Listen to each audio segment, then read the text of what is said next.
Hello and welcome to the third video update for What If 2, the British campaign, an interactive war game brought to you by the Battle of Prestonpans Heritage Trust here in a cold but sunny East Lothian in Scotland. As you'll be familiar with by now, I hope, the British Army's strategic decisions of 1745 are being voted for over on a special Facebook page. The link will be in the video description here if you want to join in. Over 100 people there discussing the minutiae of how to respond to the Jacobite threat in the summer of 1745. This update is an important one because it brings us our first full confrontation of the conflict so far. At the end of our last video, we had the Jacobite army of Prince Charles Edward Stuart in the area around Blair Castle, moving towards Killiecrankie.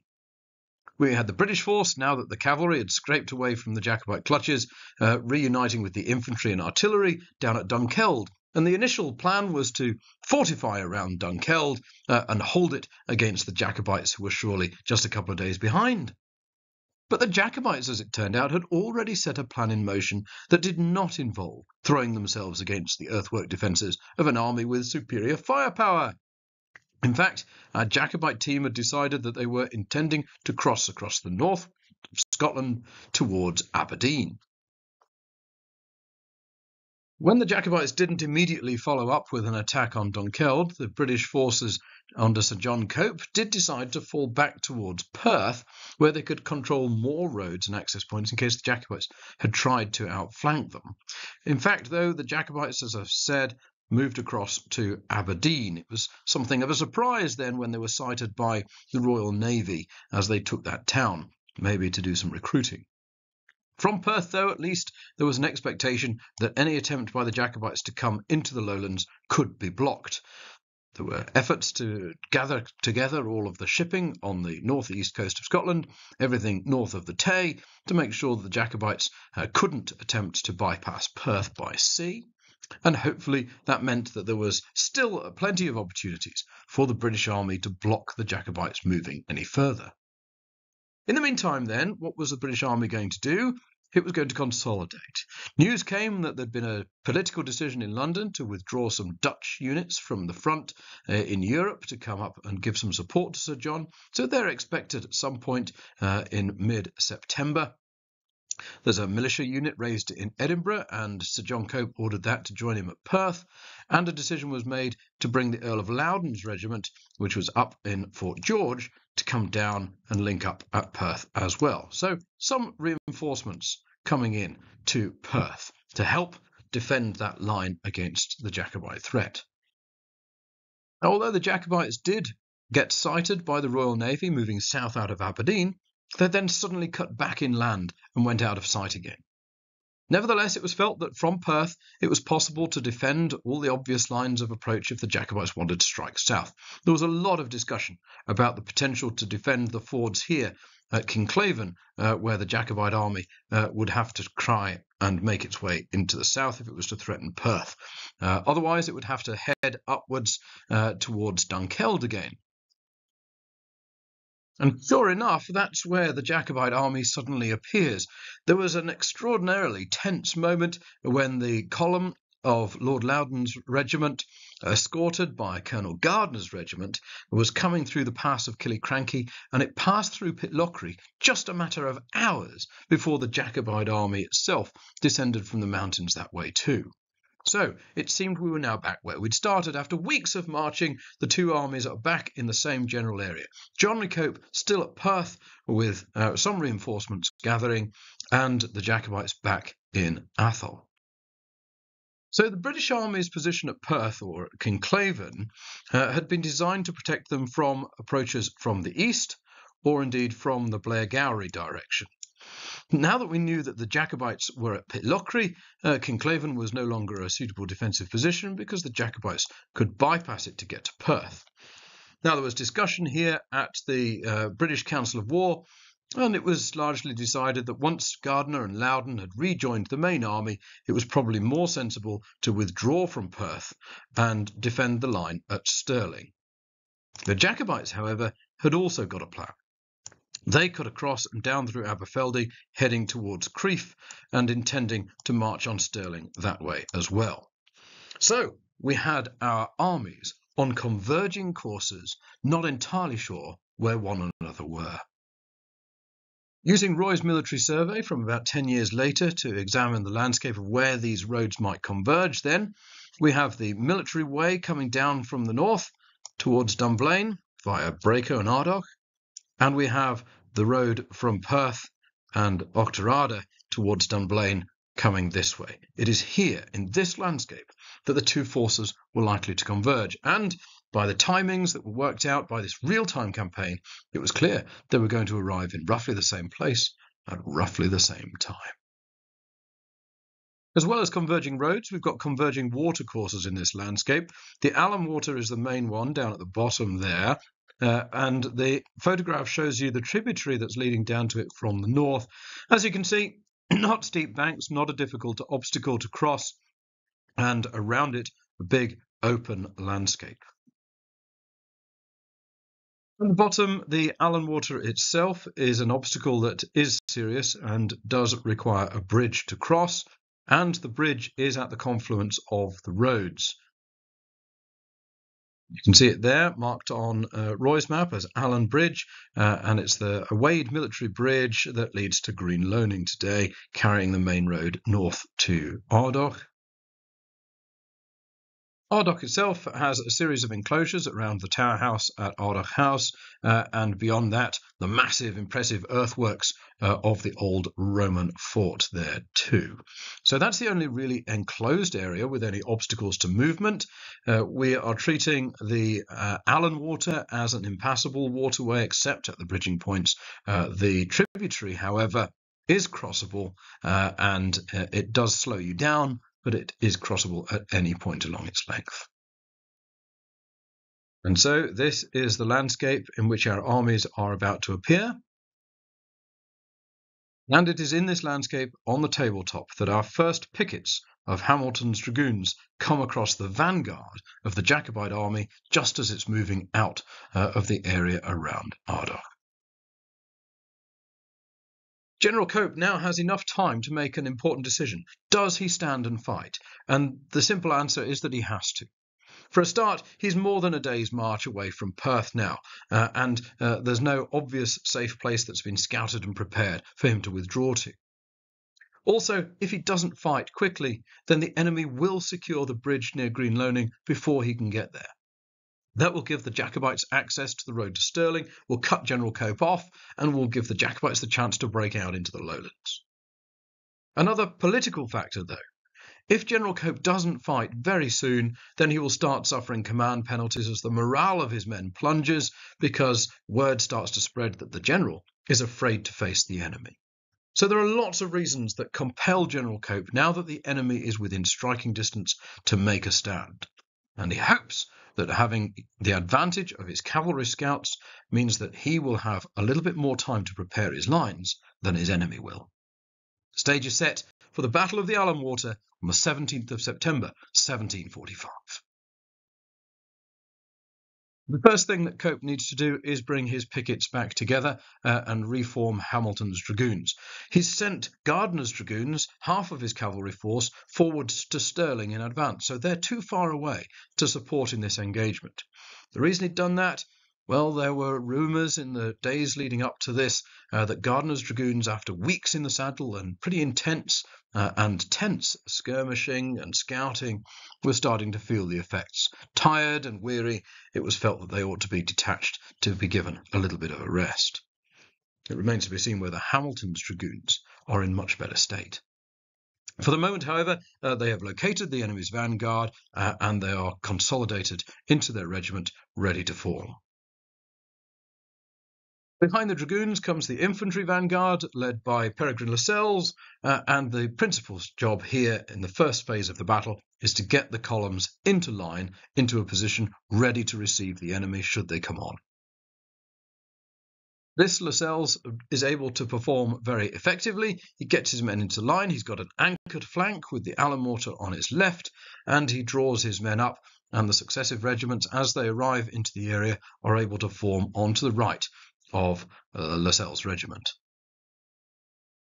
In that process, you see here, as the dragoons are now moving out across the front of the British infantry line to screen it, but also to head towards their flank and secure the bridge towards Stirling. There's still a possibility the Jacobites might ignore the deploying enemy and rush across to get onto the other side of the river. Behind Lascelles' division, there comes the Earl of Loudon.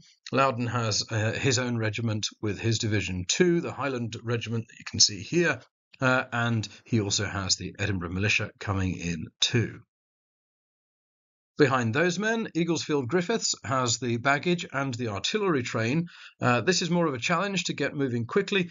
Initially, the plan is to get the baggage round the back of the army and head across towards the bridge in the hope that they can get those supplies over to the safety of the other side of the river. Meanwhile, the gun batteries are brought out and deployed in support of the infantry. The main work of the deployment is done successfully, and you can see here Hamilton's dragoons forming to close off the bridge, looking up the military road towards Ardagh, towards the emerging Jacobite forces. Over on the other side of the field, the Jacobites want to deploy aggressively. They have been waiting for an opportunity like this to catch General Cope out in the open. They've been trying for weeks to lure him out away from defensible or urbanized areas so that they can have a square fight.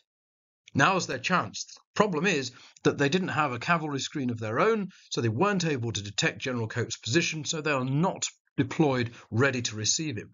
They now have to get out of their own march columns across the river and deploy out in the open before General Cope can brace and get his artillery up to repel them.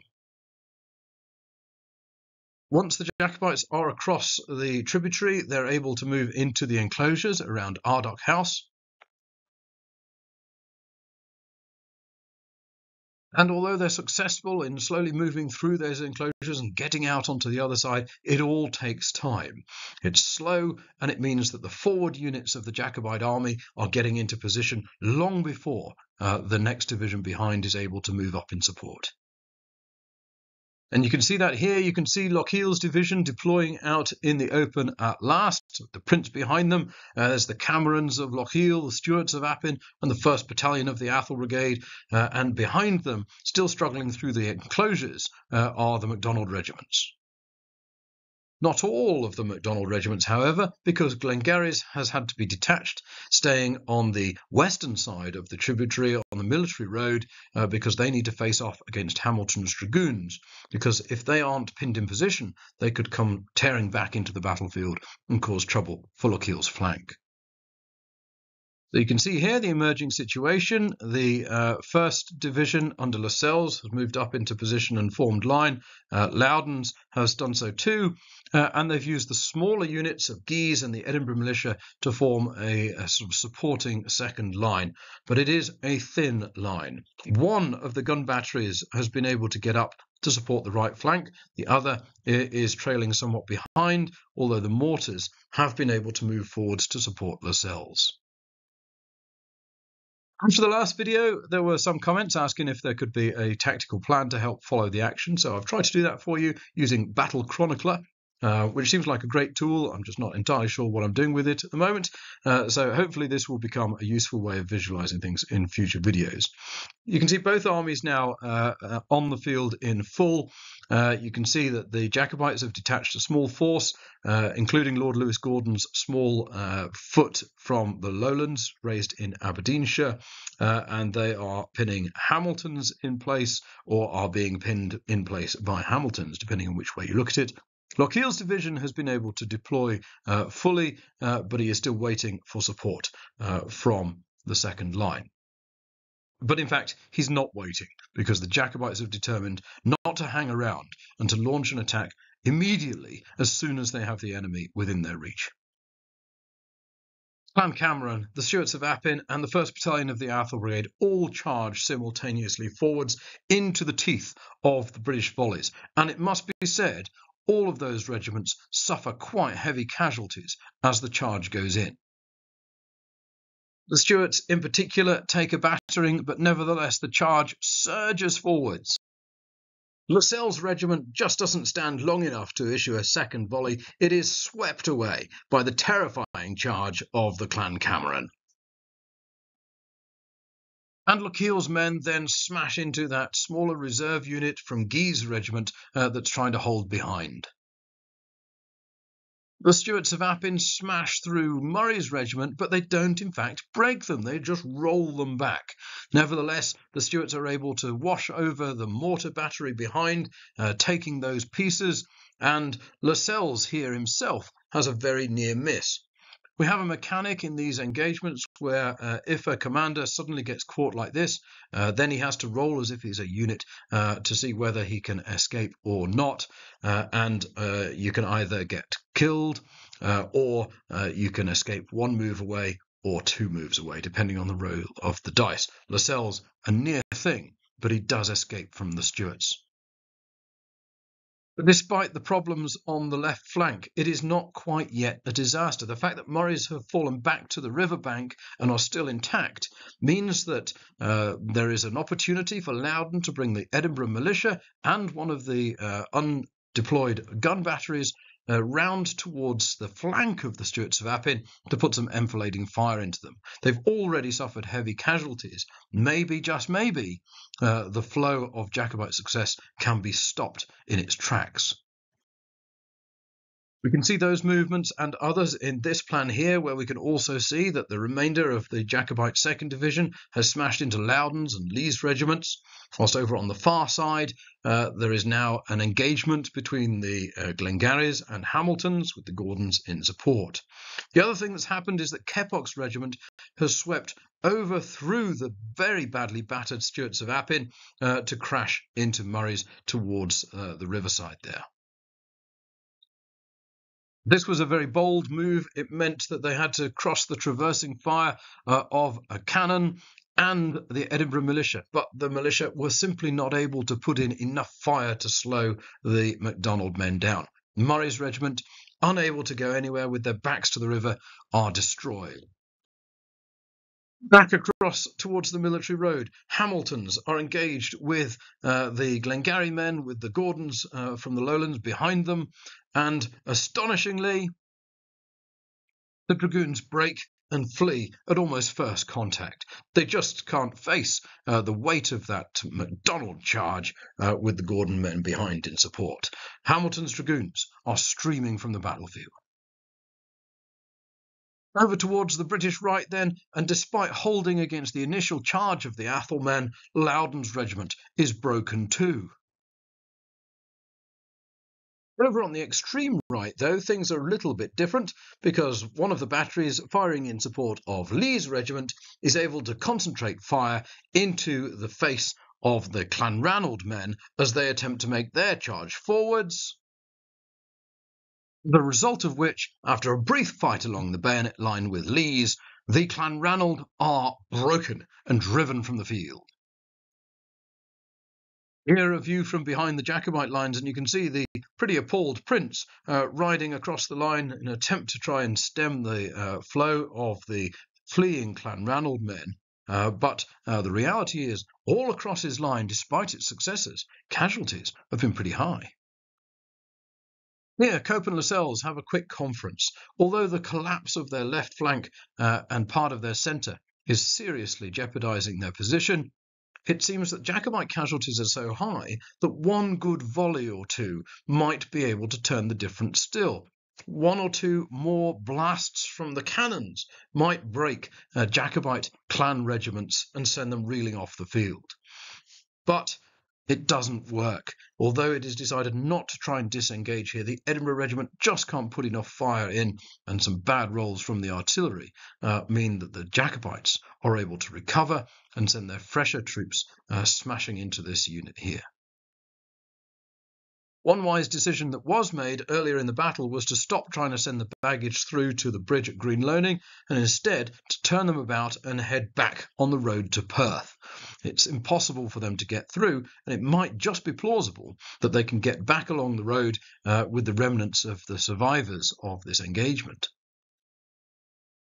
But then, at this crucial moment, Lee's regiment, the one successful foot regiment that the British Army still has intact, taken very few casualties and has managed to drive off the Clanranald, blunders, and instead of withdrawing and attempting to pull back with the guns, it surges forwards, no doubt desperate to pursue the fleeing clansmen in front of them. This extraordinary move means that there's now no chance of trying to withdraw the Edinburgh Regiment and the guns behind it, because they are now simply going to be surrounded. The Edinburgh men do put up a bold resistance, but it's simply not capable of slowing down the Highlanders, and the unit is destroyed. And as they're overrun, Peregrine Lascelles falls with them.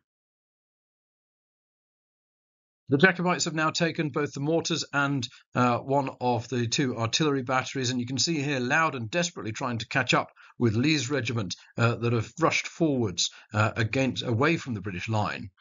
And astonishingly, this blunder will in fact potentially save their lives, although for the short term they have a problem, because there is a Jacobite regiment that is determined not to let them get off the field. The 2nd Battalion of the Athol Brigade, otherwise not really touched by the battle so far, is now able to fall on the flank of Lee's regiment. But astonishingly, Lee's regiment is not broken by this action. Quite heroically, although they're rolled backwards by the charge, they're able to disengage, and they're able to hold their ground. Unfortunately, the final British gun battery is overrun by the Jacobite forces, as is now sweeping round towards the rear of Lee's regiment. But the Jacobites have some bad communication problems now. They're not able to send men in pursuit of the baggage wagons, and in fact, they've been unable to move most of their regiments in this phase of action at all. And that means that although the Jacobites have clearly and decisively won this action, Lee's regiment have been able to not only disengage to here, but have then subsequently been able to withdraw from the field altogether. General Cope has managed to escape with them, as has the Earl of Loudon.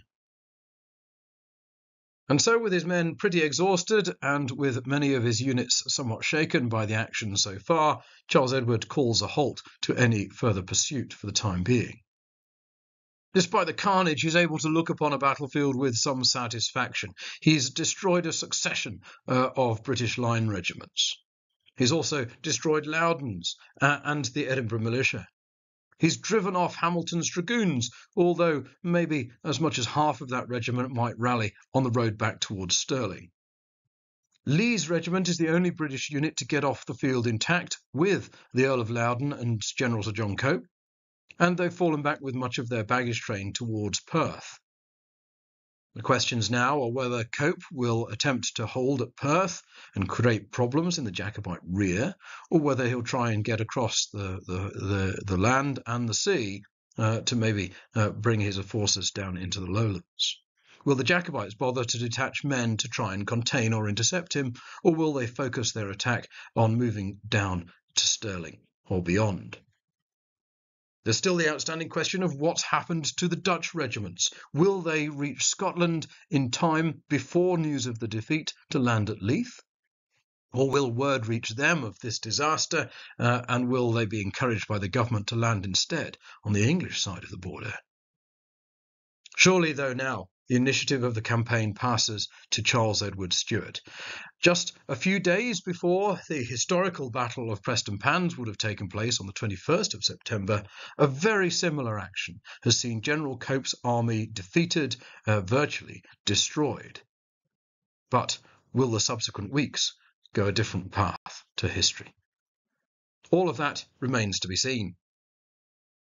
And so now we go back to our Facebook group to decide how the British Army might recover from the disaster of the Battle of the Allan Water, and we hope that we'll see you again very soon to find out what happens next. Thanks for watching.